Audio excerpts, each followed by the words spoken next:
Tuhan. Kita mau menyerahkan seluruh kehidupan kita ke dalam tangan kasih-Mu Tuhan.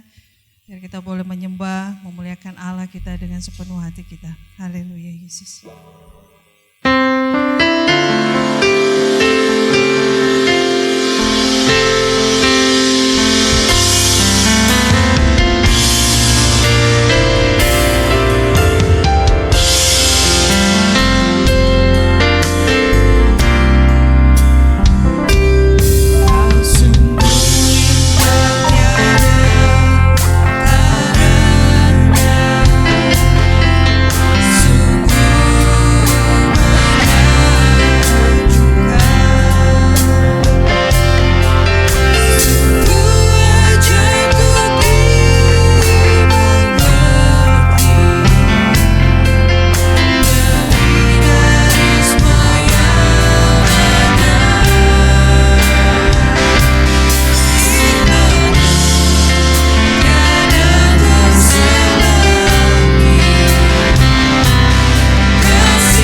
ada dan hadir pada saat pagi ini di tempat ini. Engkau Bapa yang begitu mengasihi kami, Engkau Bapa yang begitu memperhatikan kami.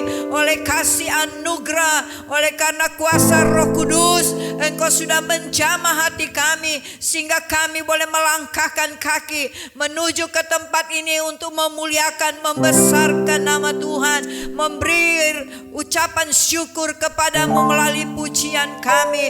Bapa di surga, kami mohon belas kasihan-Mu untuk mencurahkan kuasa Allah yang maha tinggi, mengurapi setiap pelayan-pelayan-Mu yang ada pagi hari ini, mulai dari song leader, singer, pemain musik, pemain tamborin, bahkan hamba-Mu yang Kau sudah persiapkan untuk melayani kami dengan kebenaran firman Allah, yang menjalankan proyektor Tuhan, bahkan seluruh musik yang ada, semua ada dalam penguasaan Tuhan, sehingga kami boleh bersuka cita di dalam Engkau untuk memuliakan, meninggikan nama Tuhan. Kami percaya bahwa di tempat ini tidak ada kuasa lain lagi, sebab Engkau sudah menguduskan tempat ini dengan kuasa darah-Mu, dan hanya Engkau Allah Roh Kudus yang bersama dengan kami bertakhta di atas pujian kami. Tuhan, mengampuni segala bentuk kekurangan kami. Mari Tuhan, kami percaya bahwa Roh Allah ada di tempat ini, maka sukacita besar yang dari Tuhan pun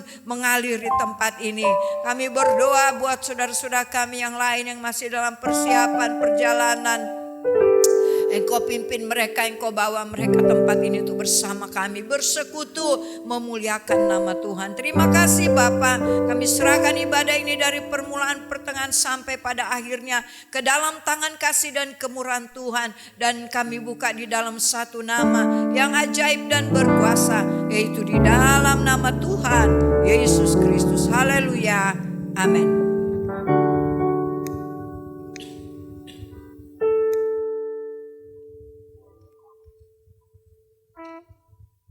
Shalom, puji nama Tuhan. Saatnya kita akan mau memuji Tuhan, dan saya undang kita semua bangkit berdiri. Kita mau bersuka di dalam Tuhan. Kita mau katakan, dalam Yesus kita bersaudara. Dalam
depan, saya undang ke depan. Dan sambil menunggu, kita mau angkat pujian suka-sukamu Tuhan. Suka-sukamu Tuhan dalam banget ya artinya. Haleluya. Puji nama Tuhan. Kita mau tetap bersuka di dalam Tuhan.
Nikmati ya, kata setiap kata ini suka-sukamu Tuhan, itu luar biasa. Kalau kita bilang suka-suka Tuhan berarti Tuhan bisa berbuat apa saja yang Tuhan kehendaki. Karena saya yakin kalau Tuhan yang melakukan segala sesuatu pasti itu lebih baik dari apa yang kita pikirkan. Oleh karena itu apapun yang terjadi dalam hidup kita, katakan suka-suka Tuhan. Karena memang apa? Hidup kita milik Tuhan. Ya, kalau kita punya pola pikir semua milik Tuhan, maka disitulah kita akan melihat kekuatan yang Tuhan beri dalam hidup kita. Kita bersyukur bahwa Allah kita itulah dahsyat dan luar biasa. Kita mau bersorak bagi Tuhan, kita mau katakan suka-sukamu Tuhan.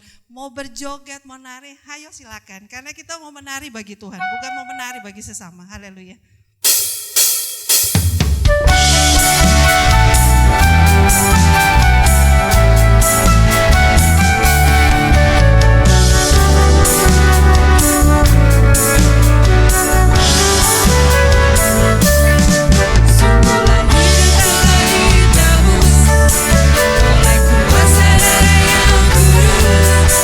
Sekarang hidupku bukan milikku lagi.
Aku cari wajah-Mu Tuhan.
Tuhan.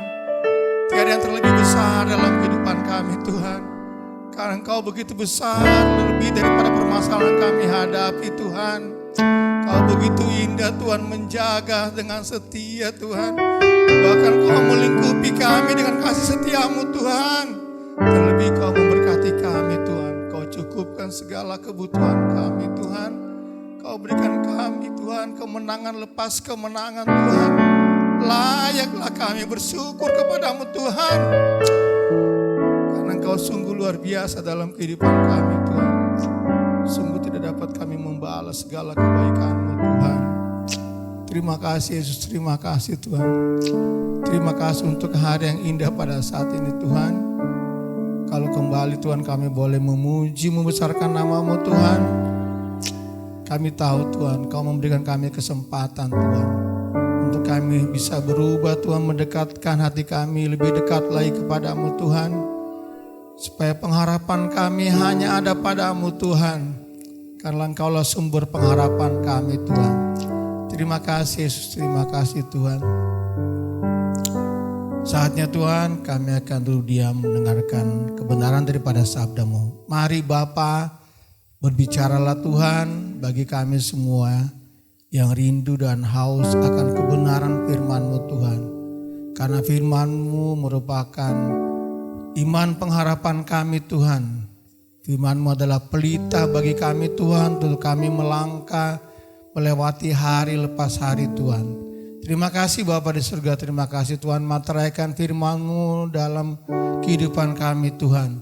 Supaya kami lebih yakin Tuhan, hanya Engkaulah satu-satunya Allah kami Tuhan yang berkuasa penuh dan berdaulat bagi kehidupan kami.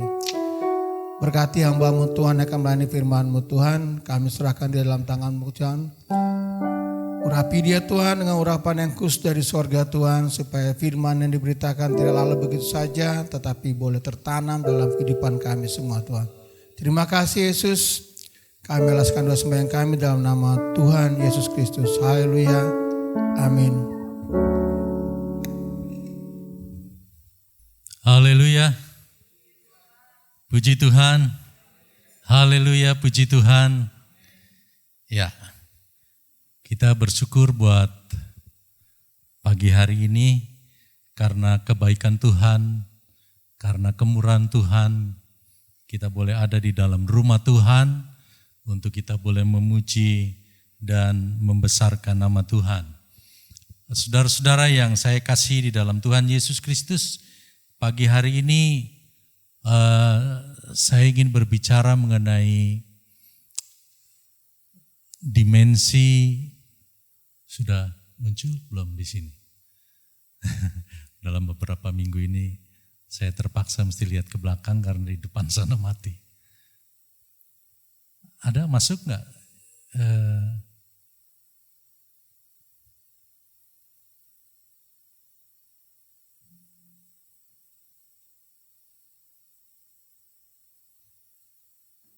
Saya udah kirim ke Feren tadi.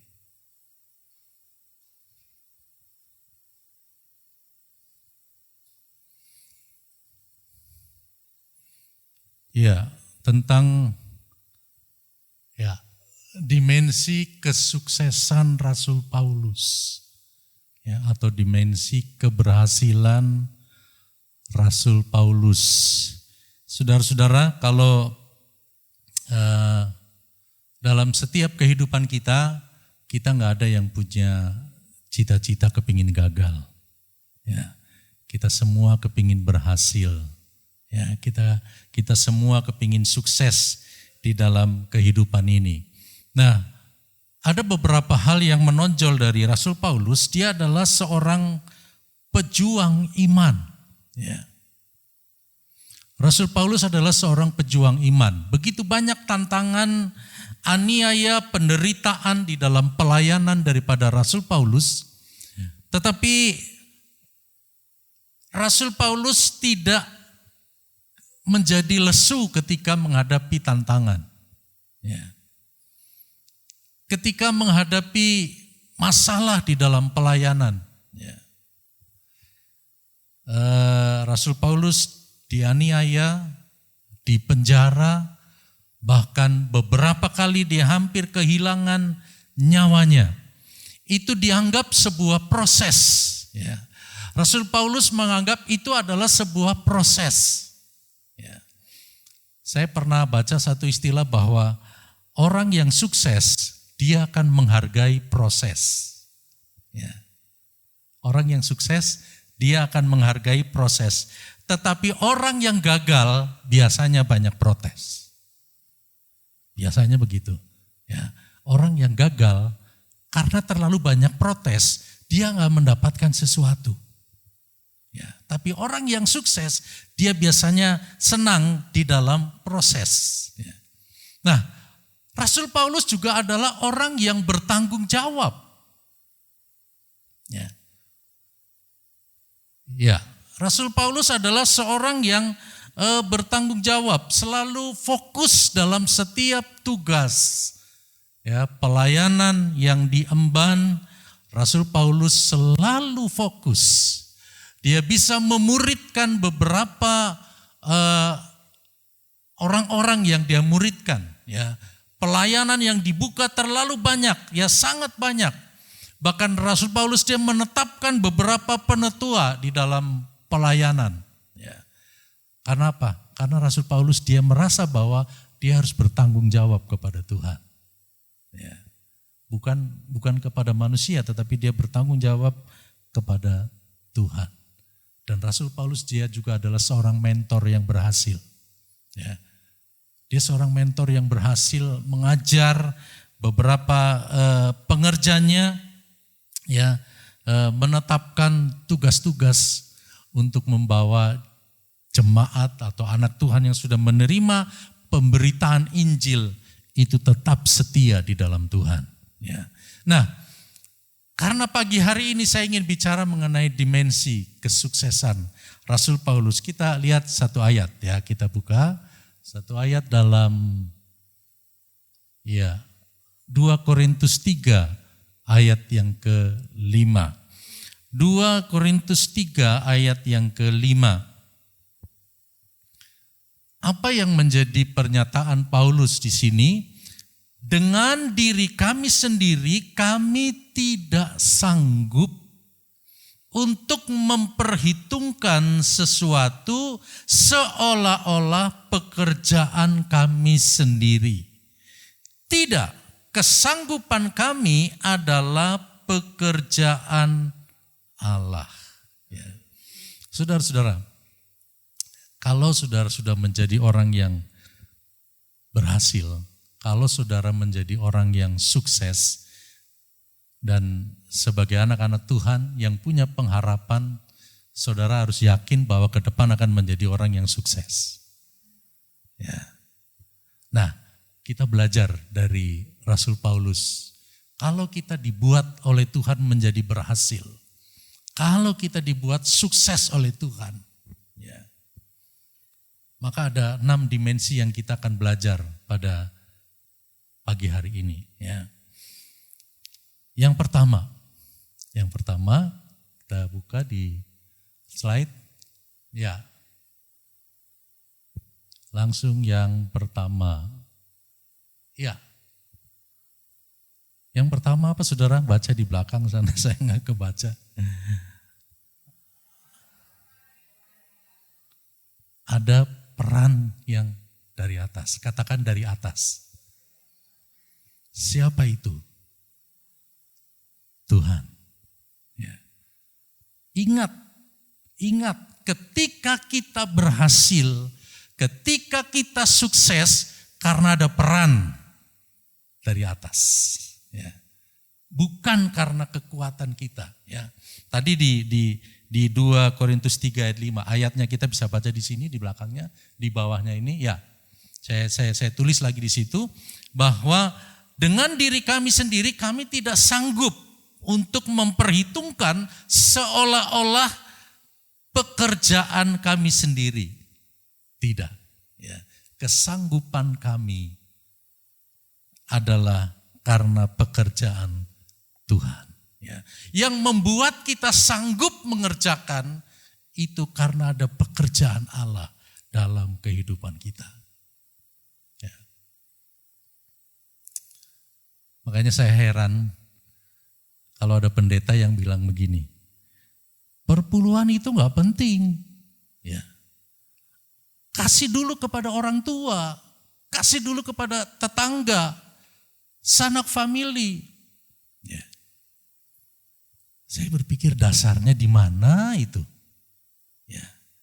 Padahal kalau kita bisa diberkati itu karena ada peran yang dari atas. Amin. Ya. Saudara bisa bekerja. Saudara, Tuhan yang kasih kepandaian. Tuhan yang kasih hikmat. Tuhan yang kasih kesanggupan. Untuk kita sanggup melakukan semua pekerjaan, tugas-tugas dengan baik. Kalau kita usaha, Tuhan yang memberkati usaha kita sehingga kita menjadi berhasil. Bukan seolah-olah karena kita yang mampu, bukan. Paulus katakan, nomor satu. Ya. Tuhan yang nomor satu. Ya. Bagaimana kalau kita orang percaya berkata, oh itu karena saya sanggup, karena saya mampu. Itu artinya ada kesombongan, saudara-saudara. Ya. Kalau Tuhan gak izinkan kita bangun pagi-pagi aja, Tuhan bisa, saudara-saudara. Ya, kita bangun pagi-pagi, kenapa saya gak bisa bangun? Kenapa kaki saya udah berat mau melangkah? Kalau Tuhan mau izinkan seperti itu sangat bisa. Karena kalau kita bisa melangkah pagi-pagi, kita bisa bekerja, kita bisa berpikir dengan baik, kita bisa mengerjakan tugas dengan baik, kita bisa usaha diberkati Tuhan, itu karena Tuhan. Ya. Nomor satu, jangan lupa saudara-saudara. Ya. Semuanya terjadi dalam hidup kita. Tuhan izinkan kita berhasil, Tuhan izinkan kita sukses. Itu semuanya karena Tuhan. Ya. Karena itu selalu ingat yang di atas. Ya. Jadi ada beberapa dimensi. Yang pertama itu ingat yang di atas. Ya. Baru yang kedua, kita lihat yang kedua adalah karena ada support dari bawah. Ya, karena ada support dari bawah. Artinya bahwa kalau kita bisa menjadi seorang yang misalnya menjadi seorang pucuk pimpinan, saudara menjadi pimpinan di perusahaan, saudara menjadi pengusaha yang punya anak buah, keberhasilan kita tidak lepas dari anak buah yang kita pimpin. Ya. Kita nggak bisa maju sendiri. Ya. Kita nggak bisa ngangkat sendiri. Ya. Kalau misalnya saudara dipercayakan untuk memimpin, ya, 5 orang atau 10 orang atau 50 orang, ya. Kalau mereka tidak dengar apa yang kita sampaikan, kalau mereka tidak mendukung apa yang menjadi gerakan kita, apakah kita mau berhasil? Nggak bisa, saudara. Ya. Kita karena ada dukungan dari orang-orang di bawah kita, ya. Karena mereka mendukung, karena mereka mensupport, kita menyampaikan sesuatu, mereka tangkap dan mereka kerjakan. Karena itu program kita menjadi sukses. Ya. Jadi kesuksesan kita tidak terlepas dari yang di bawah, ya, yang menjadi anak buah kita. Saudara, Rasul Paulus, dia punya rekan kerja, bawahan kerja. Sekarang Rasul Paulus dia sudah menjadi orang yang berhasil. Ya, dia merintis beberapa tempat. Dia berdoa buat orang sakit sembuh. Dia mungkin berdoa buat orang mati bangkit. Dia sudah lebih terkenal dari orang-orang lain yang dia pernah pimpin. Tapi Rasul Paulus dia tidak pernah melupakan orang-orang yang ada di bawahnya. Ya. Dia nggak pernah lupa. Karena itu beberapa suratnya Rasul Paulus, dia selalu memberikan salam. Ya, dia selalu memberikan salam kepada orang-orang yang pernah bekerja sama, orang-orang yang pernah berjuang bersama, orang-orang yang pernah dia mentorin, yang membuat dia menjadi berhasil, itu Paulus selalu memberikan salam. Ya. Kita lihat ayatnya di Kisah Para Rasul 21 ayat yang ke-19. Ya. Kisah 21 ayat yang ke-19. Paulus memberi salam kepada mereka, lalu menceritakan dengan terperinci apa yang dilakukan Allah di antara bangsa-bangsa lain oleh pelayanannya. Ya. Rasul Paulus menceritakan ya, apa yang Allah sudah buat, apa yang Allah sudah kerjakan. Ya. Ini kalau bahasa kita itu seperti kesaksian. Ya. Dia kesaksian kepada orang yang pernah bekerja sama, kepada orang yang pernah dipimpin oleh Rasul Paulus, dia seperti kesaksian. Ya, makanya kalau zaman sekarang kalau anak-anak sekolah suka ada reuni, ya reuni, ketemu dengan teman-teman lama. Nah, ini Paulus juga begitu. Walaupun dia sudah dipakai di mana-mana, dia selalu ingat berikan salam kepada rekan kerjanya. Dia berikan salam kepada anak buahnya. Kalaupun dia sudah berhasil, dia nggak pernah melupakan orang yang ada di bawah. Ya, ini saya rasa ini juga pelajaran buat kita. Ya, kalau kita berhasil, kalau kita diberkati Tuhan, ya ada seperti pepatah berkata, jangan seperti kacang, apa? Ya, jangan seperti kacang lupa sama kulitnya. Ya, dia berasal dari mana? Bagaimana dia dulu? Ya, nah Paulus mengajarkan kita seperti itu. Kalau kita menjadi orang yang sukses, menjadi orang yang berhasil, kita jangan lupa dengan orang-orang yang dulu bersama-sama dengan kita. Amin. Yang pertama peran yang di atas. Yang kedua karena ada peran orang di bawah kita. Katakan di bawah. Ya, jadi jangan pernah lupa dengan orang-orang yang ada di bawah kita. Ya, karena ketika orang yang di bawah kita dia mendukung kita, program kita berhasil, itu yang membuat kita diangkat. Betul nggak saudara-saudara? Itu yang membuat kita menjadi berhasil. Ya. Ketika Musa diangkat menjadi pemimpin, Musa mulai kewalahan. Ya. Karena semua urusan harus dikerjakan oleh Musa.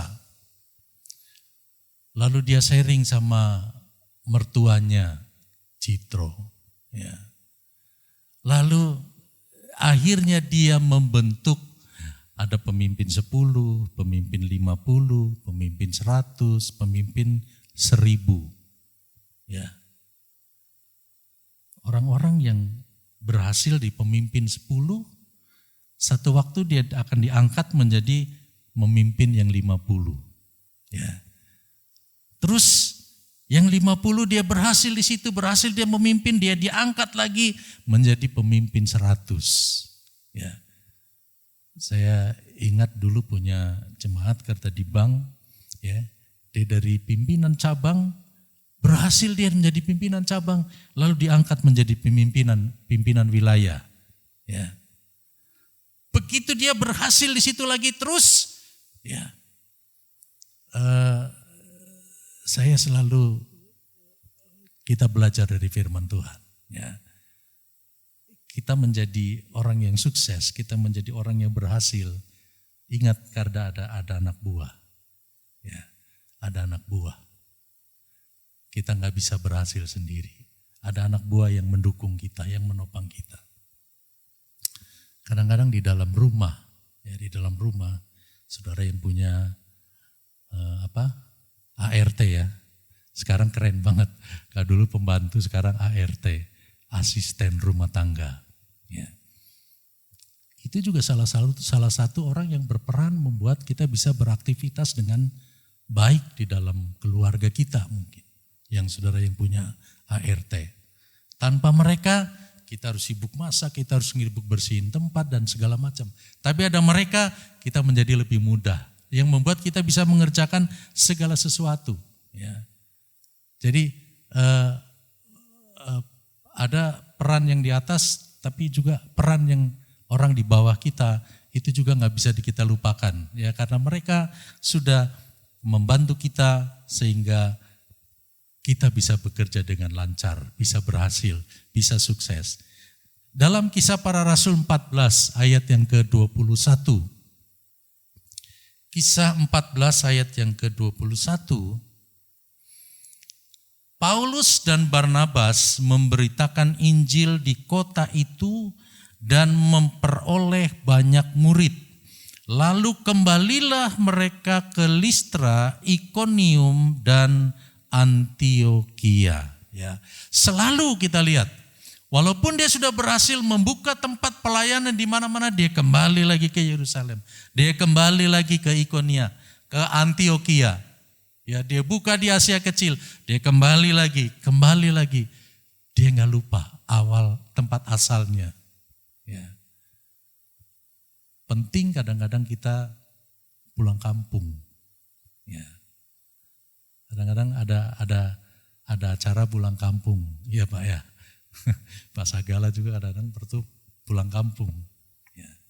Kita nggak lupa asal kita itu dari mana. Ya. Paulus, dia sudah sukses, dia sudah berhasil. Dia nggak lupa kampung halamannya, dia nggak lupa tempat awalnya dia merintis pekerjaan. Dia nggak lupa. Ya. Saya kadang-kadang diingatkan waktu saya merintis, kadang-kadang melalui teman yang baru buka pelayanan, dia datang ke sini. Ya, dia cerita tentang bagaimana dia susahnya, dia harus mengerjakan ini, mengerjakan itu, ya, untuk bertahan hidup dalam pelayanan. Dalam hati saya sudah pernah mengalami dulu. Ya, saya seperti diingatkan, Ya, ada orang yang di bawah kita. Lalu dimensi yang ketiga, adalah orang yang ada di depan kita. Ya. Keberhasilan kita, kesuksesan kita tidak lepas dari orang yang ada di depan kita. Siapa itu? Dia adalah pemimpin kita. Ya. Dia adalah atasan kita. Itu jasanya besar, saudara-saudara. Atasan kita, pemimpin kita. Saya ingat anak saya yang pertama dulu, waktu dia mau kerja, ya dia sudah lulus, dia sudah dapat ijazah, dia diterima kerja. Lalu dia tanya begini, Pi, kira-kira apa yang saya nanti mau kerjain? Ya. Dia bertanya itu, saya kan udah diterima kerja nih, kira-kira apa yang saya mau kerjain nanti? Ya. Dan kalau saya ambil hikmahnya dari seorang yang waktu dia masuk kerja nggak tahu apa-apa, ya, nggak tahu apa yang harus dikerjain. Tapi akhirnya sampai dia bisa memimpin orang, ya, dia bisa kasih pengarahan sama orang. Karena apa? Ada pemimpin, ya, yang membawa dia, pemimpin yang merangsang dia untuk dia juga naik. Ya. Jadi keterlibatan pemimpin atau peran pemimpin itu sangat luar biasa. Ya, orang yang ada di depan kita, orang yang memimpin kita, orang yang mengajarkan dari kita tidak tahu menjadi kita tahu. Ya. Rasul Paulus juga dia punya seorang pemimpin. Dalam Kisah Para Rasul pasal 22 ayat yang ketiga.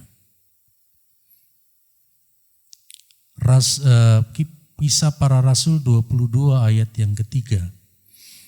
Aku adalah orang Yahudi lahir dari Tarsus di tanah Kilikia. tetapi dibesarkan di kota ini. Perhatikan, dididik dengan teliti di bawah pimpinan Gamaliel dalam hukum nenek moyang kita, sehingga aku menjadi seorang yang giat bekerja bagi Allah, sama seperti kamu semua pada waktu ini. Ya, saudara-saudara, Paulus juga mengakui, menyadari keberhasilan sekarang itu tidak terlepas dari saya pernah dipimpin oleh Gamaliel. Ya. Karena itu, firman Tuhan selalu mengajarkan kepada kita, hormati pemimpin. Ya.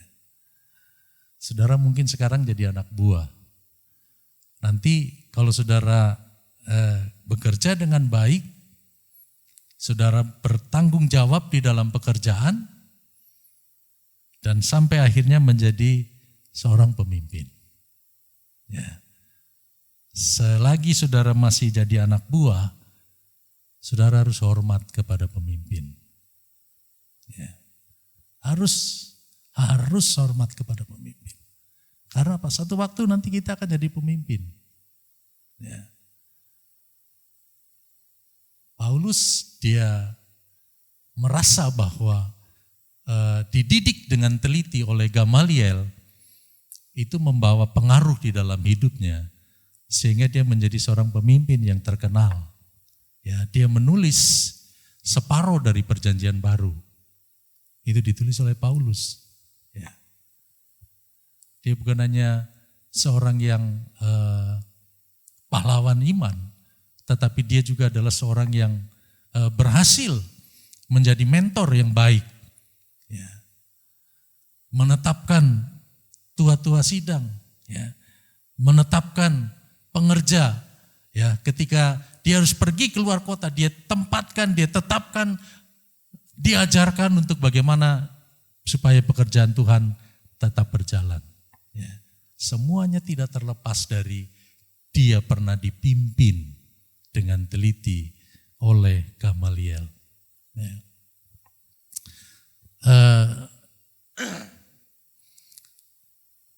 Saya boleh juga kalau boleh bersaksi, saudara-saudara.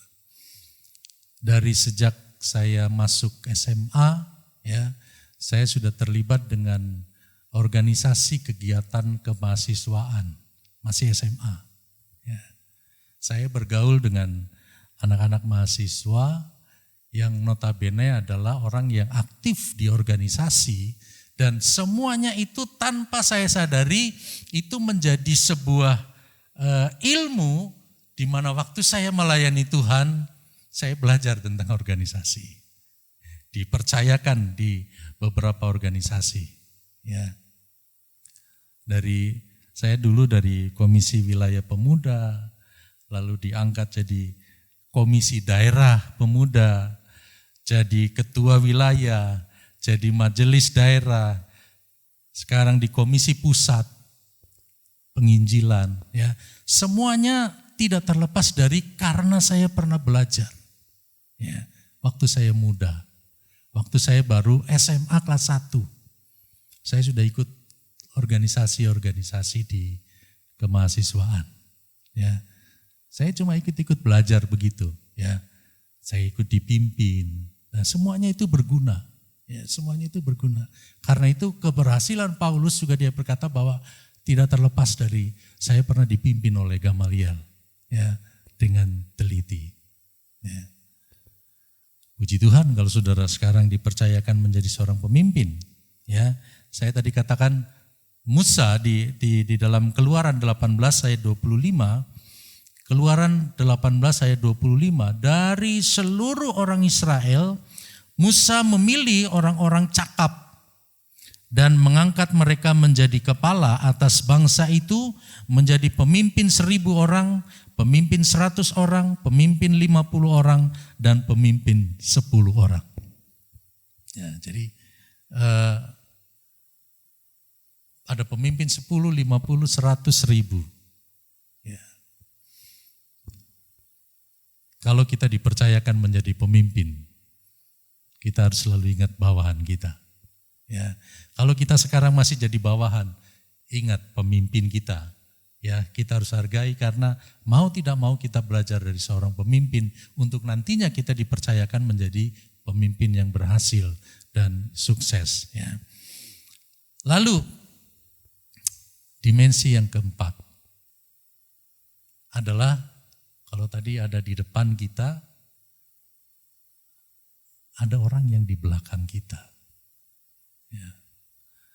Ada orang yang di belakang kita. Kalau kita sudah berhasil, kalau kita diberkati oleh Tuhan, ya jangan lupa kepada orang-orang yang terbelakang.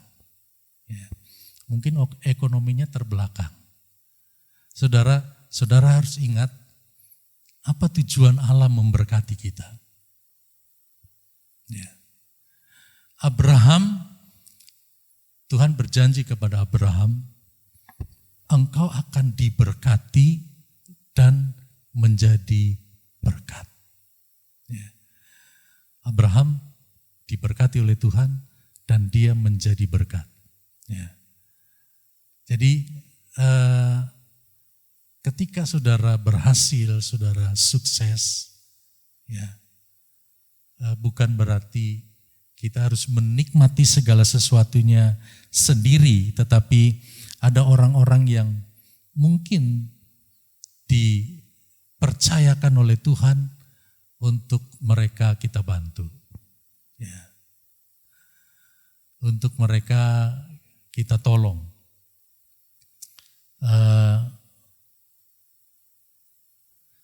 Paulus sebagai seorang hamba Tuhan, dia pernah memuji jemaat. Ya.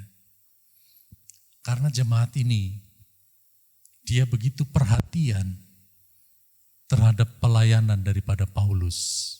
Ya. Dalam Filipi pasal yang keempat, ayat yang ke-15. Filipi pasal yang keempat, ayat yang ke-15. Kamu sendiri tahu juga, hai orang-orang Filipi, pada waktu aku baru mulai mengabarkan Injil, ketika aku berangkat dari Makedonia, tidak ada satu jemaat pun yang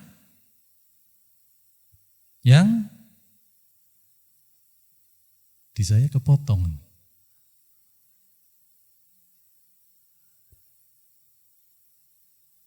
Yang mengadakan perhitungan hutang dan piutang dengan aku selain daripada kamu. Ya. Saudara, jemaat Filipi ini, ya, Paulus dia yang membuka pelayanan di Filipi, yang merintis pelayanan di Filipi. Ya. Lalu ketika Paulus harus membuka di tempat lain, ya, jemaat ini, ya, dia tahu orang yang baru mau merintis, ya. Cuma waktu itu Paulus nggak pakai merek GBDI. Kalau GBDI, kalau merintis, itu biasanya dimulai dari keluarga sendiri. Ya. Ibadah dari keluarga sendiri. Saya ngalamin waktu di Batu Jajar. Ya. Kadang-kadang cuma kita, ya, istri yang puji-pujian yang dipimpin saya. Yang khotbah saya yang dengar istri dan anak. Ya, karena jemaat baru satu keluarga. Kalau dia tidak hadir, ya sudah, tinggal istri saya. Istri saya pimpin puji-pujian, saya main gitar. Ya. Kita begitu merasakan ketika kita dalam kondisi merintis. Karena itu di jemaat Filipi ini, Paulus bilang bahwa kamu sendiri tahu juga, hai orang-orang Filipi. Ya. Pada waktu aku baru berangkat ke Makedonia mengabarkan Injil, enggak ada jemaat lain yang peduli. Ya, tetapi jemaat Filipi ini dia peduli kepada hamba Allah yang mungkin membutuhkan bantuan pada waktu itu. Ya. Orang yang sedang merintis ketika ada orang datang. Saya ingat kita sedang menyanyi-nyanyi memuji Tuhan. karena nggak tahu apa lagi yang harus dibuat. Ya. Datang sepasang suami istri membawa roti panggang, roti apa yang sudah dikeringkan, apa yang kita suka makan, bagelan, ya. Apa? Bagelan, bukan dagelan ya, bagelan.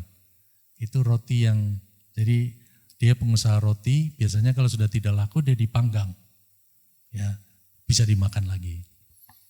Dia bawain itu dengan membawa berkat pada waktu itu tahun 86.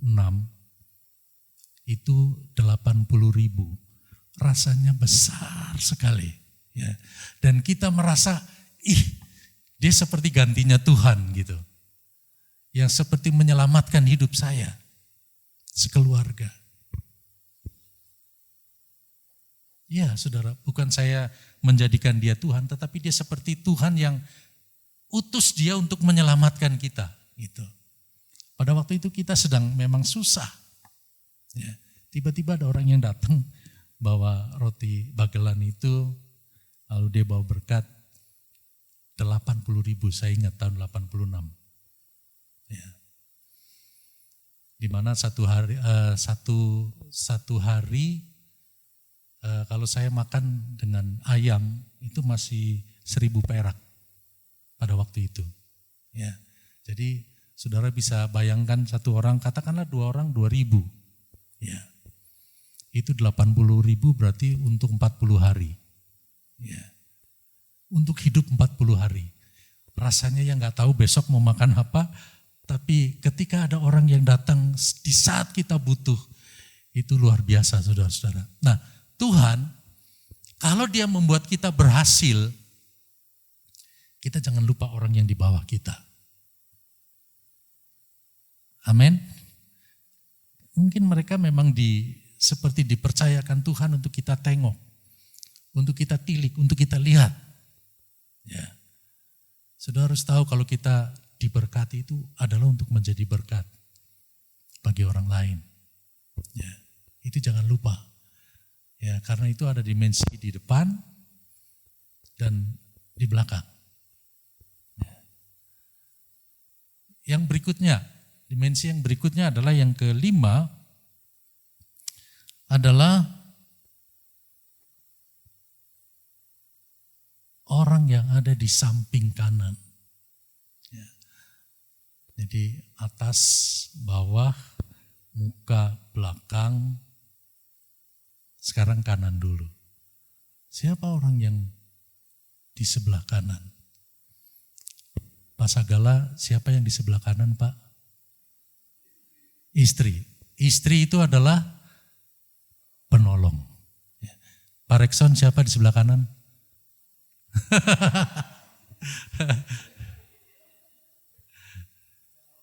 Ada ya. Pak Lili kebalik nih. Sini Bapak yang sudah.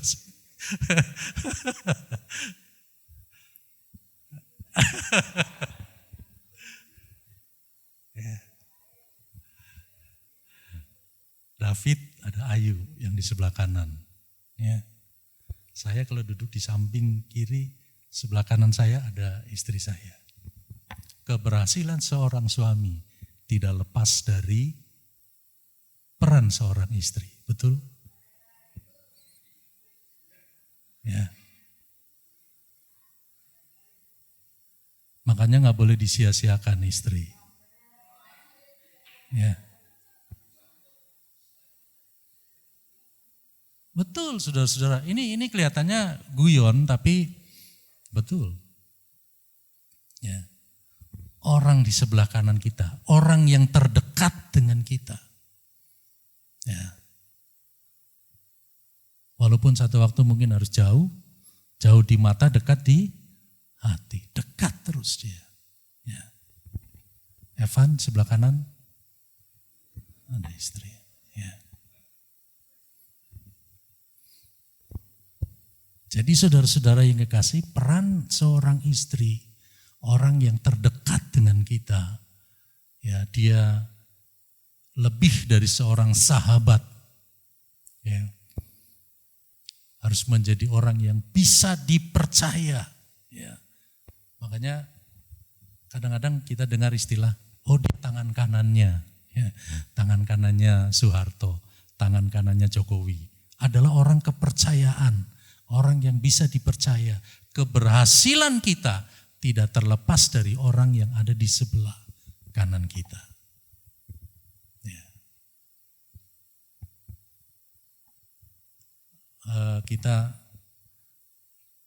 Kalau kita lihat di Kisah Para Rasul pasal 24, Paulus juga rupanya punya sahabat, punya orang dekat. Itu yang membuat Paulus dia bisa berhasil, Paulus dia bisa sukses dalam pelayanan, walaupun harus satu waktu menghadapi tantangan, satu waktu dia harus berada di dalam penjara, dia harus ditahan. Tetapi karena ada sahabat yang selalu dekat dengan dia, itu yang membuat Paulus kuat. Ya. Paulus menjadi kuat, dia terhibur ketika dia mendengar ada sahabat-sahabat yang selalu setia kepada Paulus. Dalam Kisah Para Rasul 24 ayat 23. Lalu ia menyuruh perwira itu tetap menahan Paulus, tetapi dengan tahanan ringan, dan tidak boleh mencegah sahabat-sahabatnya melayani dia. Ya, saudara, Paulus di dalam penjara ditahan dia, tapi ada sahabat-sahabatnya yang selalu datang melayani dia, dan itu menjadi kekuatan. Ya, itu menjadi kekuatan. Menjadi motivasi buat Paulus untuk tetap memberitakan Injil walaupun dia harus ditahan. Ya, karena ada sahabat-sahabat yang Tuhan percayakan untuk tetap melayani dia. Ya.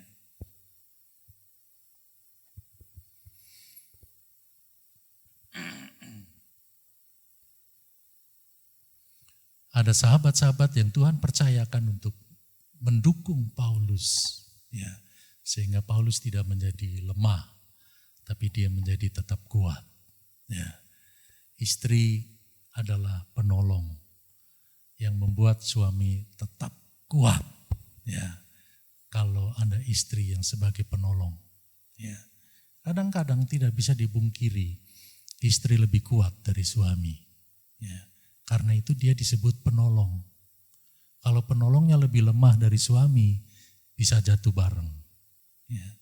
Tapi istri kadang-kadang Tuhan kasih kekuatan lebih untuk dia bisa menopang suaminya supaya suaminya jangan mundur, ya, supaya suaminya jangan menjadi lemah, ya, harus tetap dibangkitkan semangatnya, ya. Karena itu Paulus, dimensi yang kelima, Paulus berhasil itu tidak terlepas dari orang-orang yang ada di sebelah kanannya. Orang-orang yang menjadi kepercayaannya, orang-orang yang mendukung dia, orang-orang yang menjadi penolong, orang menjadi sahabat dia, yang tetap melayani dalam kondisi apapun. Ya. Lalu yang terakhir, kalau yang terakhir ini adalah orang-orang yang ada di sebelah kiri. Nah ini jangan salah ini, karena Pak Lili kebetulan duduknya istri yang adanya di sebelah kiri. Ya. Orang-orang yang ada di sebelah kiri, ya, ini cuma gambaran. Ya. Ini cuma gambaran adalah orang-orang yang terkadang dia menjadi orang yang oposisi dalam kepemimpinan. Ya. Dalam sebuah kepemimpinan yang berhasil, ya, terkadang oposisi itu dibutuhkan. Ya. Dia memberikan kritik, dia memberikan macam-macam, olokan, ya, kadang-kadang dibutuhkan untuk membuat kita meningkat, untuk membuat pengalaman buat kita, ya, menjadi pengalaman buat kita. Saya ingat saya melayani di tempat ini, saudara-saudara. ya ketika tahun 2006 sampai 2016 ya. Tuhan seperti izinkan orang-orang yang di sekitar kami itu menentang keberadaan kami. Ya. Dari 2006 sampai 2016. Ya. Ibadah pada waktu di sini belum ada alat yang lengkap, masih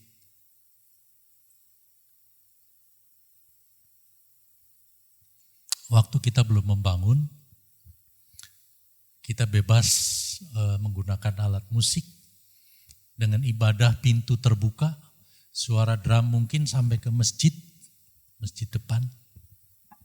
Nggak ada yang protes, nggak ada yang protes. Tapi ketika kita mulai membangun, ya, dari sejak itulah mulai muncul perlawanan. Ya. Dari sejak itu mulai ada protes. Ya. Nggak boleh ibadah. Dan kita harus pindah dari satu tempat ke tempat yang lain. Saya nggak tahu sampai lupa menghitung berapa kali kita harus pindah. Ya. Selama 10 tahun itu di sini dibangun, nggak boleh ibadah, kita pindah ke ruko di samping Jogja. Sampai di sana anak mahasiswa kejar. Ya, ini mau jadi ruko atau mau jadi gereja? Ruko adalah untuk usaha, gereja adalah tempat ibadah. Ya, tapi kita masih bertahan, saudara-saudara. Ya, kita masih bertahan. Saya ingat waktu itu ada Pak Beni yang harus menghadapi anak-anak mahasiswa yang ujung-ujungnya adalah dia mau minta ongkos karena mau retreat. Yeah. Dia mau kegiatan mahasiswa, dia mau minta ongkos. Di alasan pertama adalah dia protes adanya ibadah di situ. Yeah. Lalu kita pindah dari lantai ketiga, kita pindah di bawah gedung, di basement. Ya, saya ingat dulu pakai tenda. Seperti kalau bulan puasa, lalu warung-warung itu tutup pakai apa namanya? Ya kalau bulan puasa ya saudara tahu, dikerudungin ya. Nah itu waktu itu kita ibadah juga seperti itu. Ya kita ibadah di dalam tapi di luarnya pakai kayak spanduk gitu. Ya. Dari situ diprotes lagi. Ya. Kita pindah ke rumah makan yang ada gajahnya. Ya, saudara pasti ingat gajah. Karena setiap kali kita mau ibadah di sana, pagi-pagi kadang-kadang kita datang masih ditutup, masih dikunci pintunya. Ya, kita keluarga pastori terutama, karena kita harus mengatur musik. Ya, jadi sampai di situ masih dikunci. Jadi kita harus muter-muter cari dulu yang penjaga di situ. Begitu dibuka tempat yang mau ibadah, bekas malam mingguan pesta, lalar banyak sekali. Ya, banyak sekali lalarnya. Karena bekas makan malam tidak dibersihkan. Ya, jadi kita harus bersihin dulu, sapu dulu, kita harus semprot supaya jemaat mau datang wangi. Ya.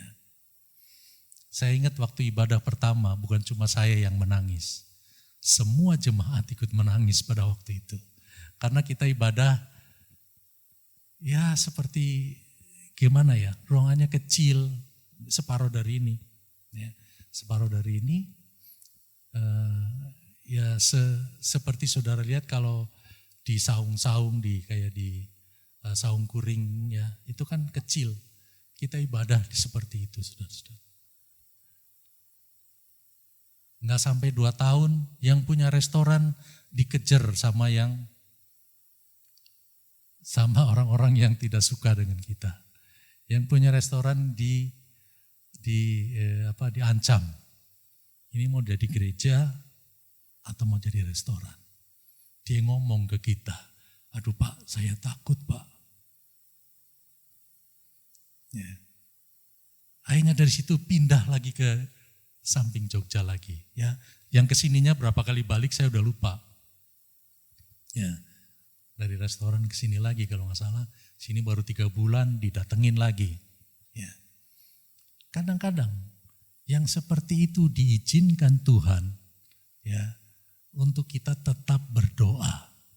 Ya. Orang-orang yang melawan kita kadang-kadang Tuhan izinkan. Ya, supaya apa? Supaya kita tetap berdoa, supaya kita tetap mengandalkan Tuhan, supaya kita tetap berharap kepada Tuhan. Dalam kepemimpinan Yesus, ada siapa yang menyangkal? Ada Petrus. Ada siapa yang menjual Yesus? Ada Yudas Iskariot. Ya. Kurang sempurna bagaimana kepemimpinan Yesus. Ya. Saya ingat seorang pimpinan majelis daerah yang sampai 8 kali dia memimpin, dia menjadi ketua terus. Sama seperti Soeharto. Ya. Bahasanya begini, kalau kita menjadi seorang pemimpin, kita ingat, kita tidak bisa menyukakan semua orang. Ya, kita nggak bisa bikin senang semua orang. Ya, jadi kalau ada yang nggak suka, ya wayah nawe, ya, wayah nawe, ya, wajar-wajar saja. Asal jangan dari 100%, 90% yang nggak suka. Itu mesti berpikir katanya. Ya, itu pemimpin MD, ketua MD kami. Kalau masih 10% yang nggak suka, wajar-wajar saja. Ada yang protes ini, ada yang melawan, wajar-wajar saja. Ya. Kadang-kadang Tuhan itu pakai alat bukan orang yang jauh. Orang yang dekat Tuhan jadikan alat untuk mempertajam kita. Ya. Saya ingat Pak Adi waktu dia menjadi seorang pemimpin wilayah di bank. Siapa yang menjatuhkan dia adalah orang yang dia masukkan kerja. Ya. Orang itu kerja yang masukkan Pak Adi, tapi orang inilah yang nusuk dari belakang. Ya. Jadi terkadang-kadang Tuhan izinkan itu pakai orang yang terdekat kita. Akhirnya dia sekarang jadi seorang pendeta, saudara-saudara. Ya. Jadi seorang pendeta.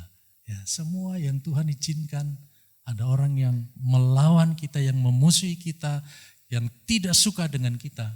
Ya, jangan kita cepat-cepat tengking, saudara-saudara. Ya, jangan cepat-cepat tengking. Siapa tahu ini memang diizinkan Tuhan untuk supaya kita jangan menjadi sombong. Paulus pernah bilang seperti ada duri di dalam daging. Sudah minta kepada Tuhan, sudah 3 kali minta berturut-turut, kasih karuniaku cukup bagimu, kata Paulus. Ya, artinya ya rasakan aja itu sebagai sebuah proses supaya ternyata Paulus tahu bahwa akhirnya supaya saya tidak membanggakan diri. Ya. Nah, jadi kalau kita lihat di Kisah Para Rasul pasal 18 ayat yang ke-12. Kisah Rasul 18 ayat yang ke-12. Ya. Akan tetapi setelah Galio menjadi gubernur di Akaya, bangkitlah orang-orang Yahudi bersama-sama melawan Paulus, lalu membawa dia ke depan pengadilan. Ya. Ada orang-orang yang melawan Paulus, diizinkan Tuhan. Ya. Nah, itu seperti gambaran orang yang di samping kiri kita. Ya. Kita jalannya kan jalan kebenaran. Ya, kanan, sebelah kanan. Jalan kebenaran. Tapi ada orang yang senangnya di jalan yang menyimpang. Sebelah kiri. Ya. Dan dia menjadi oposisi. Dia menjadi orang yang melawan kita. Ya. Tapi itu pun jadi salah satu dimensi kepemimpinan yang terkadang diizinkan Tuhan untuk membuat kita menjadi berhasil. Ya, karena dengan berbagai proses itu, orang-orang yang melawan kita membuat kita semakin dekat dengan Tuhan. Ya, membuat kita semakin sungguh-sungguh di dalam melayani Tuhan, membuat kita harus semakin bertahan dalam kita melayani Tuhan. Jadi keberhasilan itu, saudara-saudara, ya, kita harus ingat ada pribadi yang di atas kita, yaitu Tuhan yang sudah membuat kita berhasil di dalam segala sesuatu. Ya. Orang-orang yang di bawah kita, orang yang kita pimpin, ya, orang yang kita arahkan, ya, dia pun menjadi penopang bagi program-program kita. Ya. Lalu orang yang ada di depan kita, yang adalah menjadi pemimpin kita, teladan kita. Ya. Kalau di kitab Keluaran bilang bahwa kamu akan menjadi kepala bukan ekor. Ya. Menjadi kepala bukan ekor. Artinya kepala itu artinya teladan. Ya. Ada orang yang menjadi teladan kita. Ya. Ketika kita dipimpin oleh siapa, ya, itu menjadi teladan kita. Kita jangan melupakan orang itu. Ya. Karena orang itu yang membuat kita punya semangat untuk naik. Orang itu yang membuat kita punya semangat untuk bertahan. Ya. Dan Tuhan percayakan itu. Lalu orang-orang yang kita pimpin, lalu orang yang terdekat dengan kita, ya, itu pun menjadi unsur-unsur di mana kita bisa berhasil sukses dalam kehidupan kita, dalam rumah tangga kita, dalam usaha kita, dalam pelayanan kita. Yang kita tahu semuanya itu didahului karena Tuhan yang membuat kita berhasil. Ya. Seperti yang Paulus katakan menjadi ayat pokok kita, diri kami sendiri kami tidak sanggup, ya, untuk memperhitungkan sesuatu seolah-olah pekerjaan kami sendiri. Bukan, tidak. Tapi yang membuat kita mampu adalah karena pekerjaan Tuhan. Karena campur tangan Tuhan. Karena Tuhan turut bekerja di dalam kehidupan kita. Itu yang membuat kita berhasil. Karena itu ketika kita berhasil, yang pertama kita lakukan, jangan kita melupakan Tuhan yang sudah membuat kita berhasil. Ya, puji Tuhan, sama-sama kita bangkit berdiri, kita akan angkat satu nyanyian. Karena kasih setia Tuhan yang membuat kita berhasil. Kita berkata, siapakah aku ini Tuhan? Ya. Kenapa kasih setia Tuhan